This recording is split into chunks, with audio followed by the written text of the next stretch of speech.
Unlikely victors. Deborah and Gideon. Sometimes God chooses the most unlikely people to do his greatest work.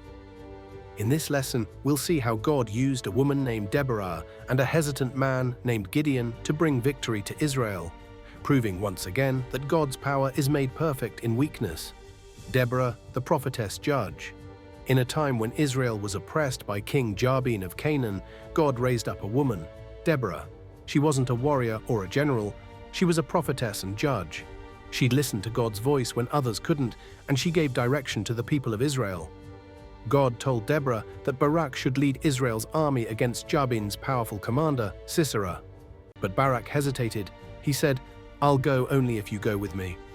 "I will surely go with you," she replied, "but because of the way you are going, the honor will not be yours. The Lord will deliver Sisera into the hands of a woman." Judges 4:9. The Canaanites had iron chariots and outnumbered Israel's army. But when the battle began, God sent confusion among the enemy, and Israel prevailed. Jael, the brave woman. Sisera, the Canaanite general, escaped on foot and found refuge in the tent of Jael, the wife of Heber. She welcomed him in, gave him milk, and covered him with a blanket. But when he fell asleep, Jael took a tent peg and drove it through his temple, ending the enemy's reign of terror. Through Deborah's wisdom, Barak's obedience, and Jael's courage, God gave his people victory. Once again, God used those the world least expected. Gideon, the reluctant warrior. Years later, Israel faced a new oppressor, the Midianites, and God called another unlikely hero, Gideon. "The Lord is with you, mighty warrior." Judges 6:12. But Gideon didn't feel mighty. He was afraid, insecure, and unsure of God's call. He asked for signs, not once but twice, before believing God would use him. When Gideon finally obeyed, he gathered an army of 32,000 men. But God said, "That's too many." After several tests, only 300 soldiers remained, armed with torches, pitchers, and trumpets. In the dark of night, they surrounded the Midianite camp.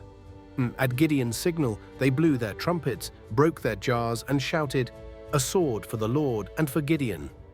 The Midianites panicked and turned on each other. Without swords or armies, God gave Israel the victory once again, through an unlikely man who dared to trust him. The lesson for us. From Deborah and Jael to Gideon and his 300, God shows us that he doesn't call the qualified. He qualifies the called. He delights in using ordinary people to do extraordinary things. So if you feel unworthy, overlooked, or afraid, remember this: God can use you too. When you trust him, step out in faith, and obey his voice, he can bring victory through your life. "Not by might, nor by power, but by my Spirit," says the Lord of hosts. Zechariah 4. Seek, because with God, even the unlikely can become victors.